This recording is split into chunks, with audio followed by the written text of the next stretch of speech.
நமது ஜெபம் டிவியில் பூரண சுவிசேஷ எக்காலம். இது யாரை குறித்து சொல்லப்பட்ட ஒரு வார்த்தை அல்ல. இங்க உட்கார்ந்திருக்கிற ஒவ்வொரு கர்த்தருடைய பிள்ளைகளை குறித்தும், உங்களுடைய தலைமுறைகளை குறித்தும், உங்களுடைய சந்ததிகளை குறித்தும், வரப்போகிற நாட்களிலே தேவன் என்ன செய்ய சித்தமா இருக்கிறார். விசுவாசிக்கிறவனுடைய வாழ்க்கையில இந்த வார்த்தைகளை ஆமென் என்று கர்த்தர் உறுதிப்படுத்துவார். Blessing Worship Center presents Trumpet of the Full Gospel every Monday at 7:30 p.m. Don't miss it on Jebam TV. ஹல்லேலூயா. இந்த வருஷ கடத்துல வந்திருக்கிறோம். நம்ம சில காரியங்களை நாம் செய்துதான் ஆக வேண்டும். முதலாவது ஆண்டவர் சொல்லுகிறார் இல்லையா, 2025ல அநேக ஆசீர்வாதங்களுக்காக கர்த்தர் வச்சிருக்கிறார். 2024 உலகம் வித்தியாசமாய் மாறும். உலகத்தின் நிலைகள் எல்லாம் தலைகீழாய் மாறிக்கொண்டுதான் வரும். இனி உலகம் நல்லா மாறும்னு எதிர்பார்க்க முடியாது இல்லையா. நீ நம்ம அதுக்கு ஒரு தீர்க்க தரிசனமே வேண்டாம். ஏன்னா கடைசி காலம் எப்படி இருக்கும்னு பைபிள் என்ன செய்யுது சொல்லப்பட்டது இல்லையா.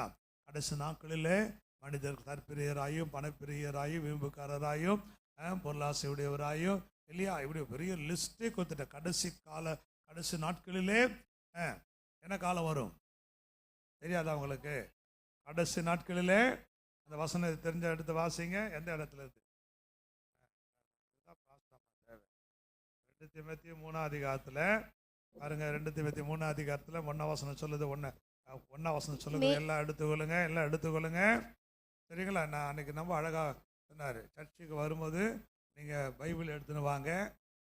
ட்ரெயினில் போகும்போது நீங்கள் ஃபோன் எடுத்துகிட்டு போங்க. ஒரு சிலருக்கு கண்ணில் பிரச்சனை இருக்குது.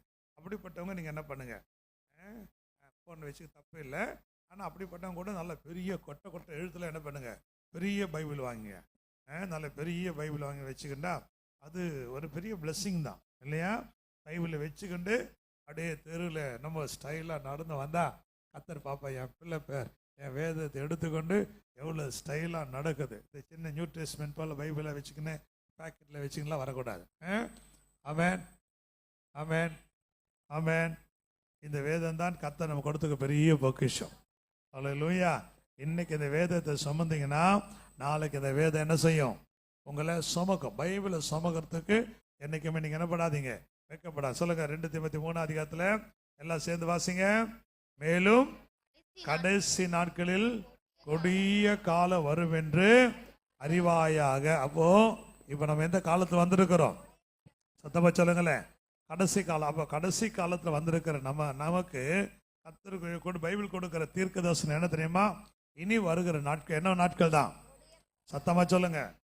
கொடிய காலங்கள் தான். இனி உலகத்தில் நம்ம நன்மையான நாட்களை நம்ம அதிகமாக என்ன செய்ய முடியாது, எதிர்பார்க்க முடியாது. We have come to the end of the days இல்லையா. உலகத்தில் நடக்கிற சம்பவங்கள் எல்லாமே கர்த்தருடைய வருகையை நமக்கு வெளிப்படுத்தி காண்பித்து கொண்டிருக்கிற நாட்கள்.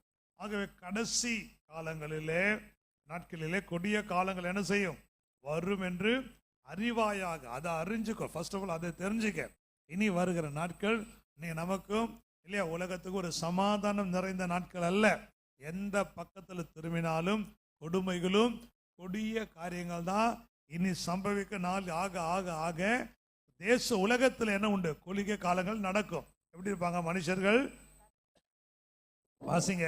மனுஷன் எல்லாம் வாசிடு. மனுஷர்கள் தற்பிரியராயும் பணப்பிரியராயும் வீம்புக்காரராயும் அகந்தை உள்ளவர்களாயும் தூஷிக்கிறவர்களாயும் தாய் தகப்பன்மாருக்கு கீழ்ப்படியாதவர்களாயும் நன்றி அறிந்தவர்கள் இல்லாதவர்களாயும் பரிசுத்தம் இல்லாதவர்களாயும் சுபாவ அன்பு இல்லாதவர்களாயும் இணங்காதவர்களாயும் அவதூறு செய்கிறவர்களாயும் இச்சை அடக்கம் இல்லாதவர்களாயும் கொடுமை உள்ளவர்களாயும் நல்லோரை பகைக்கிறவர்களாயும் துரோகிகள் துணிகரம் உள்ளவர்கள் இருமாப்புள்ளவர்கள் தேவனை பிரியப்படுத்தாமல் சுகபோக பிரியம் தேவ பக்தியின் வேஷத்தை தரித்து கொண்டு பலனை மறுதலிக்கிறவர்களாயும் இருப்பார்கள்.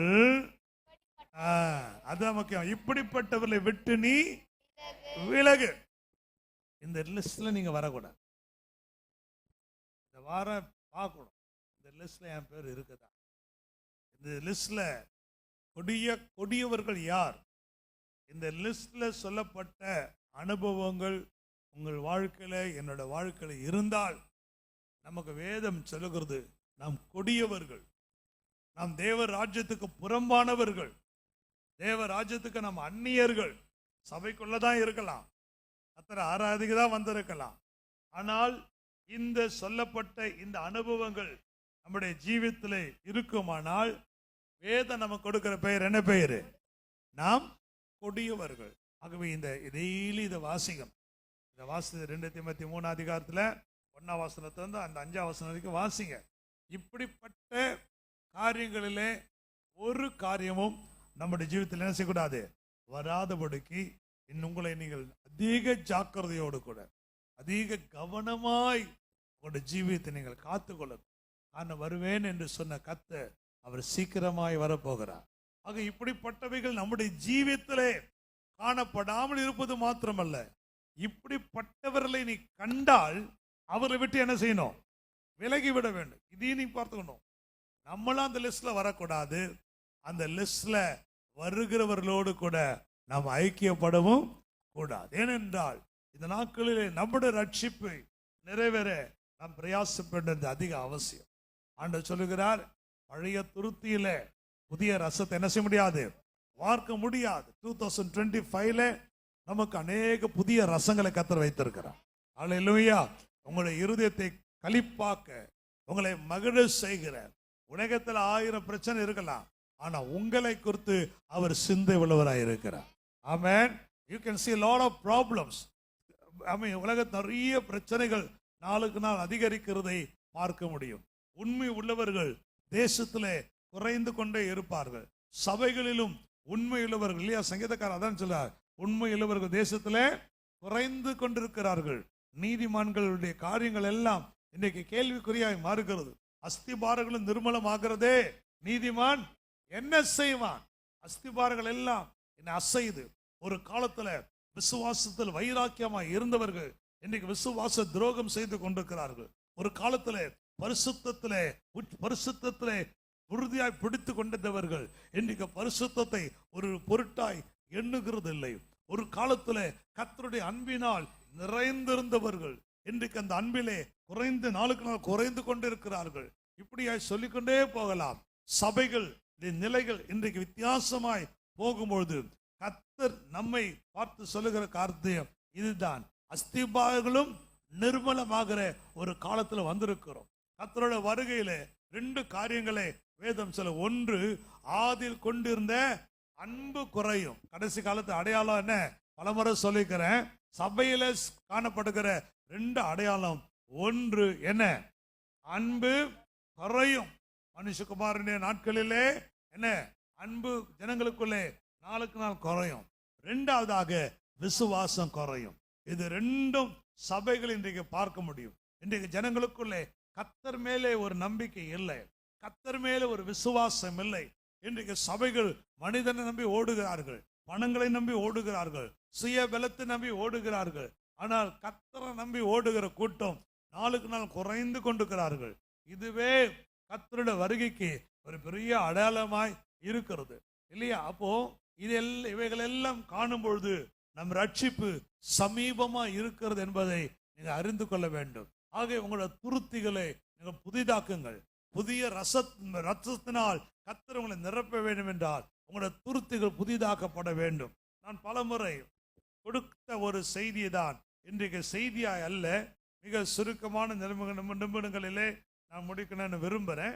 எல்லாம் தெரிஞ்ச வசனம் அடிக்கடி இந்த இந்த இந்த குழந்தை பிரதிஷ்டைகளிலே அல்லது இந்த சீமந்தம் போன்ற இடங்கள் நாட்களிலே நான் கொடுக்கிற வார்த்தை தான்.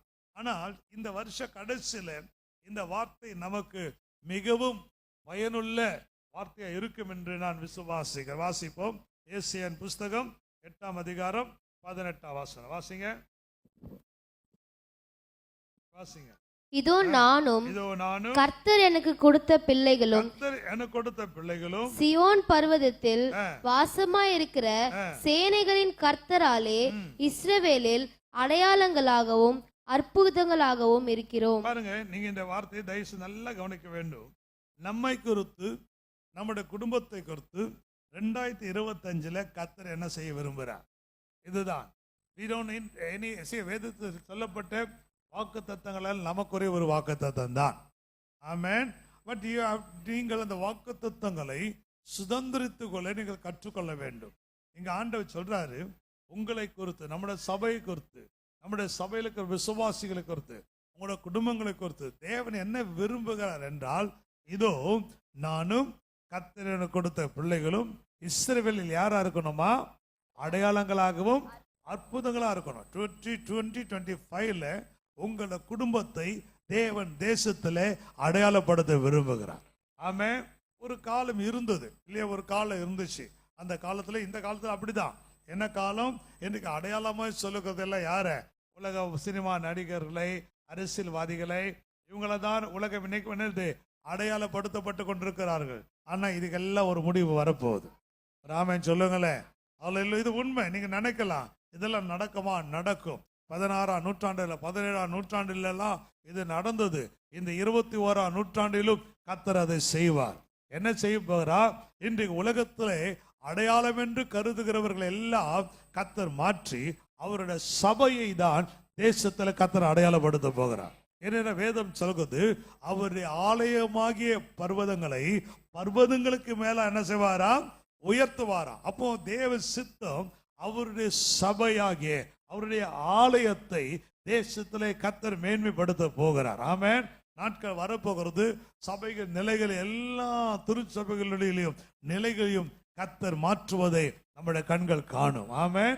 ஆனால் அதற்கு நாம் என்ன செய்ய வேண்டும் என்பது மிக முக்கியம். அப்போ தேவனால் அடையாளப்படுத்தப்பட்ட அநேக பைபிளை நீங்க பார்க்க முடியும் இல்லையா? ஒவ்வொருவரையும் தேவன் அடையாளப்படுத்த சில விசேஷங்களை அவருடைய வாழ்க்கையில கர்த்தர் கண்டார் இல்லையா? சில விசேஷ காரியங்கள் இருந்த. முதலாவது நீங்க பாத்தீங்கன்னா மோசே அவன் எகிப்து தேசத்துல கிட்டத்தட்ட 40 வருஷம் இருந்தான். அது பிறகு வனாந்திரத்திலே 40 வருஷம் இருந்தான். கிட்டத்தட்ட 80 years அவன் லைஃப்ல கடந்து வந்தாலும் அவனை உலகத்துக்கு யாருக்கும் அவன் அறியப்படாதவனாய் தான் அவன் இருந்தான். ஆனால் நேரம் வந்தது, கர்த்தர் அவனை அடையாளப்படுத்த சித்தம் கொண்டிருந்தார். ஆமென். for a long time, ஒரு நீண்ட காலங்கள் அவனை கர்த்தர் அடையாளப்படுத்த வேண்டும் விரும்பினாலும் தேவன் அவனை அடையாளப்படுத்த முடியாத அளவுக்கு அவனுக்கும் தேவனுக்கு இடையில ஒரு பெரிய இடைவெளி இருந்ததை பார்க்க முடியும். ஆனால் என் ரொம்ப பிடிச்ச ஒரு வார்த்தை, அந்த ஓரே பர்வதத்து அருகே அவன் வருகிறான். ஓரே பர்வதத்து அருகே வரும்பொழுது ஒரு அருமையான ஒரு வசனம் சொல்லுது. வாசிங்க பார்ப்போம். அந்த யாத்திரா புஸ்தகத்திலேயே இல்லையா? நம்முடைய ரிவைவல் எல்லாம் இதை நிறைய முறை பேசியிருக்கிறேன். ஆனாலும் இந்த வருஷ கடைசியிலே தேவன் உங்களை அடையாளப்படுத்த விரும்புகிறபடினாலே தேவன் எதிர்பார்க்கிறது 3ஆம் அதிகாரத்துல நீங்கள் வாசிப்போமாக 4ஆம் வசனம். அவன் பார்க்கும்படி கிட்ட வருகிறதை கர்த்தர் கண்டார். கிட்ட வருகிறதை கர்த்தர் கண்டார். இதுதான் தி பேஸ். மோசே யாராலும் அறியப்படாத மோசே. சுருங்க சொல்ல போனா எகிப்தை விட்டு ஒரு கோழையை போல பயந்து ஓடி வந்த இந்த மோசே கொஞ்சம் குறுகின நாட்களிலே கிட்டத்தட்ட 25-30 லட்சம் ஜனங்களுக்கு அவன் ஒரு யாராய் மாறினான். அவன் தலைவனாய் மாறினான். பார்வோனுக்கு அவன் ஒரு சிம்ம சொப்பனமாய் மாறினார். கர்த்தர் சொல்லுகிறார், மோசேயே பார், உன்னை பார்வோனுக்கு நான் யாரா மாத்தினேன்? தேவனாய் மாத்தினேன். அல்லது பார்வோனுக்கு உன்னை ஆண்டவனாய் மாத்தின. அதற்கு பார்வனே உன்னை கண்டு பயப்படத்தக்க நிலையிலே பார்வனுக்கு மேலா உன்னை என்ன செஞ்சேன்? உயர்த்துகிறேன் என்று கர்த்தர் சொல்றாரு. என்ன யோசித்தேன், மோசேயோட வாழ்க்கையில அப்படி என்ன விசேஷம் என்று பண்ணால் இந்த ஒரு வார்த்தை தான். மோசே நம்முடைய பண்ணா ஜீரோவாய் இருந்த அவனை ஹீரோவாய் மாற்றினது இந்த ஒரு வார்த்தை தான். அது என்ன வார்த்தை? அவன் கிட்ட வருகிறதை கர்த்தர் கண்டார். இந்த வருஷ கடைசியில உங்க எல்லாருக்கும் ஆவியானவர் தீர்க்க தரிசனமாய் சொல்லுகிற ஒரு வார்த்தை இதுதான். நீங்கள் கிட்ட வருகிறதை கர்த்தர் காண விரும்புகிறார். இந்த 2024ஆம் ஆண்டிலே நீங்கள் எங்கே இருந்தீர்கள், எப்படி இருந்தீர்கள், அந்த நாட்கள் எல்லாம் விட்டுட்டு இனி வருகிற நாட்கள் 2025ல ஏசாயாவினுடைய சாட்சி உங்களுடைய சாட்சியாய் மாற வேண்டும் என்றால், ஏசாயாவினுடைய சாட்சியாய் உங்களோட குடும்பத்துக்கு அந்த சாட்சியாய் மாறணும்னா தேவன் உங்களுடைய வாழ்க்கையில என்னுடைய வாழ்க்கையிலும் காண விரும்புகிற முதலாவது காரியம், மோசையை அடையாளப்படுத்த காரணம், அவன் வாழ்க்கையில கர்த்தர் கண்டது, அவன் கிட்ட வருகிறதை கர்த்தர் கண்டார். இந்த வருஷ கடைசியில ஆண்டு பரிசுத்த ஆவியானவர் நம்ம எல்லாரும் கொடுக்கிற ஒரே ஒரு ஆலோசனை இதுதான், come closer to the Lord.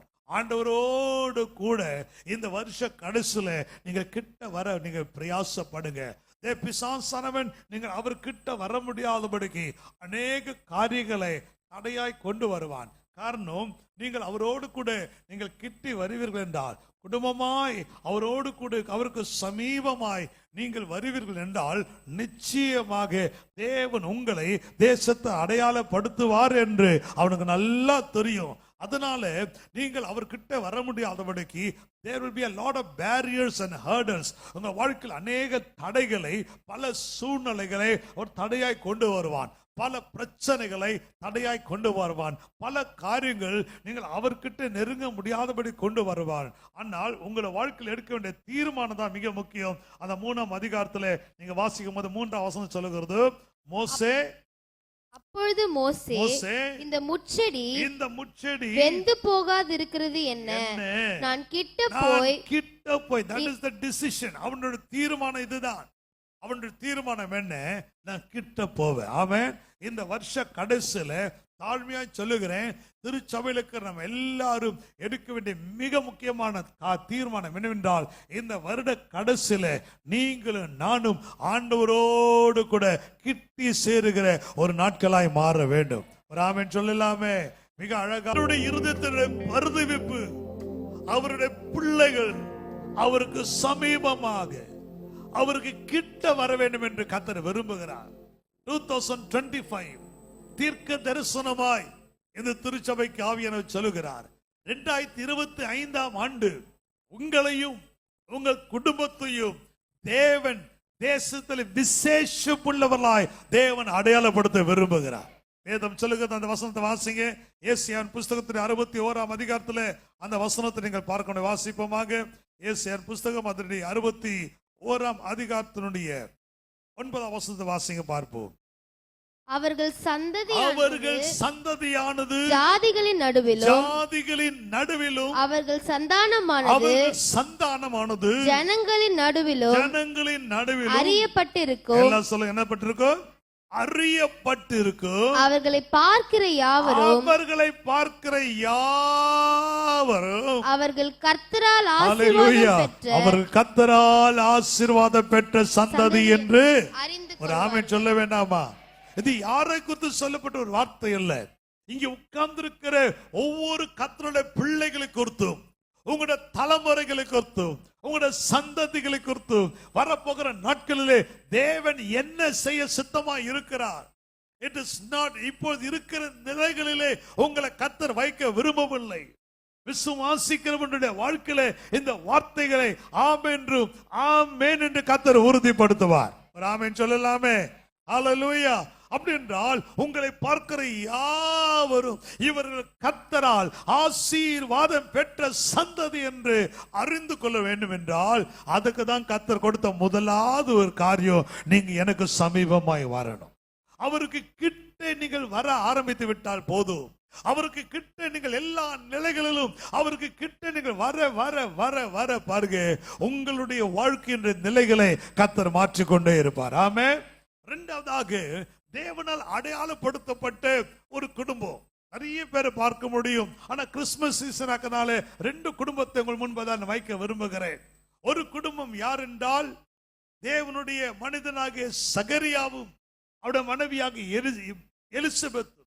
Christmas நாட்களிலே எங்கெல்லாம் இயேசு பிரசங்கிக்கப்படுகிறாரோ அங்கெல்லாம் எலிசபெத்து சகரியாவும் பிரசங்கிக்கப்படுவார்கள். எங்கெல்லாம் இயேசுவை சொல்றாங்களோ அங்கெல்லாம் டிராவலிங் இயேசுவை சொல்ற இடத்துல சகரியா சொல்லப்படுகிறார். சகரியா சொல்லப்படுகிற இடத்துல இயேசு அறிவிக்கப்படுகிறார். அந்த அளவுக்கு they are traveling in a same track. இப்படிப்பட்ட நிலையில இயேசு அடையாளப்படுத்துகிற இடத்துல எல்லாம் சகரியாவையும் எலிசபெத்தையும் வேதம் அடையாளப்படுத்த காரணம் என்ன? அவங்களோட லைஃபை பார்க்கணும், பரிசுத்தவங்களோட வாழ்க்கையை நாம் பார்த்து இதை நம் பிரசங்கம் அல்லாதபடிக்கு நம்முடைய வாழ்க்கையினுடைய அனுபவமா இதை மாற்றிக்கொள்வோமானால் அது மிகுந்த ஆசீர்வாதமா இருக்கும். லூக்கா சுவிசேஷத்தினுடைய 1ஆம் அதிகாரத்தில் நீங்கள் அந்த பகுதியை நீங்கள் வாசிக்கும் போது எடுத்து வாசிப்போமாக. லூக்கா சுவிசேஷம் 1ஆம் அதிகாரம் 6ஆம் வசனம் வாசிங்க. அவர்கள் இருவரும் கர்த்தரிட்ட சகல கற்பனைகள் படியையும் நியமங்கள் படியையும் குற்றமற்றவர்களாய் நடந்து தேவனுக்கு முன்பாக நீதி உள்ளவர்களாய் இருந்தார்கள். அங்க 3 காரியத்தை சொல்லுகிறார். சகரியா தேவனால் அடையாளப்படுத்தப்பட காரணம் என்ன? இந்த 2020 வரப்போகிற 2025ஆம் ஆண்டு நம்மை குறித்து தேவனுடைய திட்டம் இதுதான். உங்களை பார்க்கிற யாவரும், உங்கள் குடும்பத்தை பார்க்கிற யாவரும் இவர்கள் தேவனால் ஆசீர்வாதம் பெற்ற சந்ததி என்று அறிந்து கொள்ளும்படி, உலகம் உங்களை குறித்து சாட்சி சொல்லும்படி உங்களை அற்புதங்களாக அடையாளங்களாய் தேவன் அடையாளப்படுத்த விரும்புகிறார். நல்ல, இதுதான் தேவ திட்டம். நீங்கள் ஜெபித்தாலும் ஜெபிக்காவிட்டாலும் இந்த காரியத்தை தான் கர்த்தர் செய்ய விரும்புகிறார். ஆனா இதற்கு இந்த வருஷ கடைசியிலே உங்களிடத்திலும் என்னிடத்தில் எதிர்பார்க்கிற முதலாவது காரியம், நீங்களும் நானும் அவருக்கு சமீபமாய் வர வேண்டும். இந்த நாட்களை தேவையில்லாத பிரச்சனைகளை தூக்கி தலையை போட்டுக்கொண்டு இங்க கல்யாணத்துக்கு போனோம், அங்க விருந்துக்கு போனோம், இந்த வீட்டுக்கு போனோம், அந்த வீட்டுக்கு போனோங்கிற இந்த காரியத்தெல்லாம் கொஞ்சம் நீங்க ஒதுக்கி வைங்க. உலகமானது உன்னை ஆயத்தப்படுத்த அனுமதிப்பது இல்லை. நீ ஜெபிக்கணும்னு உட்காரும் போதுதான் ஏதாவது ஒரு பிரச்சனை வரும். ஏதாவது நபர்கள் போன் பண்ணி தயவு செய்து வாங்க என்று சொல்வார்கள். எல்லாத்தையும் ஆஃப் பண்ணி விட்டு அடுத்த ஒரு வாரம் முழுவதும் ஆண்டவர் சமூகங்களை தனிமைப்படுத்துங்கள். குடும்பமா தேவ சமூகத்தில் காத்திருங்க. செய்ய வேண்டிய காலத்தில் செய்ய வேண்டிய காரியத்தை நீங்கள் செய்யாமல் போய்விட்டால் ஆசீர்வாதம் வர வேண்டிய நேரத்தில் நீங்கள் என்னதான் பிரயாசப்பட்டாலும் அந்த ஆசீர்வாதம் வந்து சேராது. God has already want to prepare you for a greater blessing. God want to prepare you to make you and me as a evidence to this world. இந்த உலகத்தில் ஒரு சாட்சியாய், ஒரு அடையாளமாய், அவர் நாம மகிமைப்படுகிற ஒரு பாத்திரமாய் உங்களை என்னை கர்த்தர் வைக்க விரும்புகிறார்.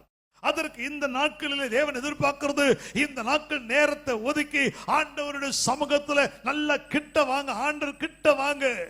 அவருடைய அன்பிலே நிறைய ஆரம்பிங்க. ஜெபத்தில் அவருக்கு கிட்ட வாங்க. பரிசுத்தத்தில் அவர் சமீபமாய் வாங்க. எந்தெந்த நிலைகளில் எல்லாம் ஆண்டவரோடு கிட்டி சேர முடியுமோ அவருக்கு கிட்ட வந்துருங்க. 2வது கர்த்தர் சொல்றாரு, நான் அடையாளப்படுத்தின மோசே மாத்திரமல்ல, இங்கே எலியாவையும் சகரியாவையும் எலிசபெத்தையும் கர்த்தர் காண்பிக்க விரும்புகிறார். இவர்களை தேவன் தேசத்தில் அடையாளப்படுத்த காரணம் என்ன? வயது முதிர்ந்த காலத்திலே அவர்களுடைய விண்ணப்பத்துக்கு கர்த்தர் பதில் கொடுத்து அவங்களுடைய வாழ்க்கையில் ஒரு அற்புதத்தை செய்து அவர்களை தேசத்திலே இந்த 2000 வருஷமாக உலகத்தில் எந்த மூலையில போனாலும் இயேசுவையும் பேசுறாங்க, சகரியாவையும் பேசக்கூடிய அளவுக்கு அவனை அடையாளப்படுத்த காரணம் என்ன? அவன் வாழ்க்கை.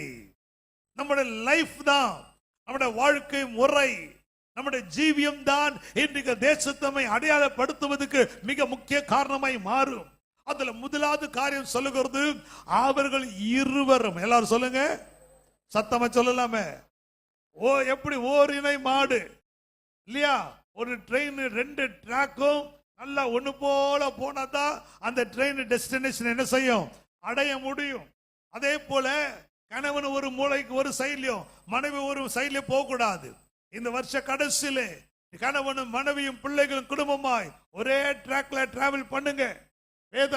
என்ன அழகாய் கர்த்தர் கோடி இப்படி சொல்லிக்கலாம், அவர்கள் கர்த்தரிட்ட சகல கற்பனைப்படி சொல்லியிருக்க. ஆனால் அந்த இருவர் என்ற ஒரு வார்த்தை சொல்லுகிறார் பாருங்க. அப்போ ஒரு குடும்பத்திலே கணவனும் மனைவியும் ஒன்றாய் இணைந்து செயல்படுகிறவர்களாய், ஒன்றாய் இணைந்து ஜெபிக்கிறவர்களாய், ஒன்றாய் இணைந்து திட்டங்களை தீட்டுகிறவர்களாய், ஒன்றாய் இணைந்து 2025ஆம் வருஷத்துக்குரிதான ஆசீர்வாதங்களுக்காய் ஆயத்தப்படுத்திக் கொள்ள வேண்டும். God always very much keen about the discipline of godliness. தெய்வீகத்துவத்தினுடைய ஒழுங்க கர்த்தர் என்றைக்குமே அதிகமாய் விரும்புகிறவர். அவர் வரமாட்டார், பாஸ்டர் நான் மாத்திரம் தான் பண்றேன், கர்த்தர் அங்கீகரிக்க மாட்டார். அவ ஒரு வரவே போறதில்ல, நான் மாத்திரம் பண்றேன் இல்ல, தேவன் அங்கீகரிக்க மாட்டார். உன்னை இணைத்தது கர்த்தர். God want to travel, both of you to travel in the same direction, in the same track. அவங்க இந்த வருஷ கடைசியிலே எல்லா குடும்பங்களுக்கும் பரிசுத்த ஆவியானவர் கொடுக்கிற வார்த்தை இதுதான். கணவனும் மனைவியுமாய் குடும்ப பிள்ளைகளோடு இணைந்திருந்து கர்த்தரிட்ட சகல கற்பனைகளின்படி, வசனத்தை எடுக்கூடாது, வசனத்தை போட்டு வை. இந்த வசனத்தை அந்த கம்ப்யூட்டர்ல யார் உட்கார்றாங்க? வசனம் தெரிஞ்சவங்களை கம்ப்யூட்டர்ல உட்கார வைங்க, தெரியாதவங்களை உட்கார வைக்க. அங்க பேசவே கூடாது, இங்கே தான் பார்த்துட்டு. வசனம் சொல்லுது, அவர்கள் இருவரும் எல்லாரும் சொல்லுங்க, சத்தமா சொல்லுங்க. அவர்கள் இருவரும் கர்த்தரிட்ட சகல கற்பனைகளின்படியும் நேமிகளின்படியும் எப்படி இருந்தாங்க? கேட்கல. புருஷன் மாத்திரமா குற்றமற்றவனா இருந்தது? புருஷனா மனைவியா? அவ யாரு? சத்தமா சொல்லணும். இருவரும். குடும்ப வாழ்க்கையில அநேக அப் அண்ட் டவுன்ஸ் வரலாம், தப்பு இல்லை, அதுதான் குடும்பம். There may be lot of up and downs may come. மனுடைய வாழ்க்கையிலான கணவனுடைய வாழ்க்கையிலானாலும், ஆனால் கர்த்தருக்கு முன்பாக நாம் யாரா இருக்க வேண்டும் என்பது மிக முக்கியமான ஒன்று. இந்த 2021 ஆண்டு இப்பவே நான் தீர்க்கதரிசனமா சொல்றேன், it is the year of family. ஒரு குடும்ப ஆசீர்வாதத்தின் வருடமாய் கர்த்தர் 2025 ஆண்டை கர்த்தர் மாற்றுவார். ஒரு ஆமென் சொல்லுங்க. அதுக்கு இப்பவே கர்த்தர் அஸ்திபாரத்தை போட விரும்புகிறார். அந்த அஸ்திபாரம் என்ன? கணவனும் மனைவி 2 பேரும் குற்றமற்றவர்களாய் வாழ வேண்டும். யாரா இருக்கணும்? சத்தமா சொல்லணும், சத்தமா சொல்லுங்க. எனக்கு தெரியாது, கர்த்தர் இந்த வசனத்தை கொடுப்பார் தெரிஞ்சுன்னா வரும்போதே 2 பேரை உட்கார வச்சிருப்பேன். அவன் ஆனா புனிதனை போல பாக்கியவான்கள்லாம் சில இருக்கிறாங்க இல்லையா? வரும்போதே அம்மா என் பக்கத்திலே உட்காரு, எனக்கு தீர்க்க அவங்களால தான் தீர்க்கது. ஐசக்கு, ரெபேக்கா இல்லையா? வேற யாரு? பிரதீப், பிரீத்தி, அவங்க பிரிக்க முடியும், அப்பயும் ஒன்னாதான் இருப்பாங்க. வேற யாரு? மேல ஜேக்கப் பிரதர், சூர்யா கிறிஸ்டர், வேற யாரு இருக்கிறாங்க? தெரிய மாட்டேன். ஓகே, சக்தி மூர்த்தி பிரதர், அவர் பேர் குனிதா இருப்பாருங்க, பார்க்க கூடாதுன்னு. எப்படி இல்லையா? எல்லாம் நல்லா சந்தோஷமா அது இப்படிதான் உட்காரணும். ஆமென் சொல்லுங்க. ஏன் பாஸ் நிம்மதியா பாரு, சில மைண்டு அப்படியே மைண்டு ரீட் ஆகுது பாருங்க. ஏன் பாஸ் இன்னைக்கு ஒரு நாள் தான் நிம்மதியா தனியா உட்கார்றேன், இதையே கெடுத்துருவீங்க போல இருக்குது. நாங்க ஆவியானவர் சொல்லுகிறதை காதுள்ளவன் கேட்க கடல். ஒரு ஆமென் சொல்லலாம. அப்போ கணவனும் மனைவியும் 2 பேரும், அவர்கள் இருவரும் கர்த்தரிட்ட சகல கற்பனைகளின்படி செய்யும்படி, நேமங்களின்படி செய்ய எப்படி இருந்தார்கள்? முதலாவது கண்டிஷன், குற்றமற்றவளாக இருக்கணும். சத்தமா சொல்லுங்க, சத்தமா சொல்லுங்க. 2025 ஆண்டு யாருக்குரிய ஆண்டு தெரியுமா? இந்த தேவனுக்கு முன்பதாக குற்றமற்றவளாக இருக்கணும். இந்த 2024 there may be lot of shortcomings in our life. நம்முடைய வாழ்க்கையிலே சின்ன சின்ன தவறுகள், குறைவுகள் வந்து இருக்கலாம், தப்பு இல்லை. மனுஷனா இருக்கும்போது சில தவறுகள், சில குறைவுகள் வரலாம். ஆனா அதுலயே நான் பலவீனன் சொல்லிட்டு அதுலயே உட்கார்ந்து இருக்க கூடாது. என்ன செய்யணும்? அதை விட்டு கேட்கல, எழும்பி வரணும். அது என் வீக்னஸ் பாஸ்டர், அது என் வீக்னஸ் என்று சொல்லக்கூடாது. இந்த பலவீனத்தை சொல்லி சொல்லி சொல்லி சொல்லியே அடையாளப்படுத்தப்பட வேண்டிய உன்னை இன்னும் அடையாளப்படுத்தாமல் இருக்கிறது. இந்த 2025 ஆண்டில் ஆண்டவர் சொல்லுகிறார், குற்றமற்ற ஒரு வாழ்க்கை வாழணும்.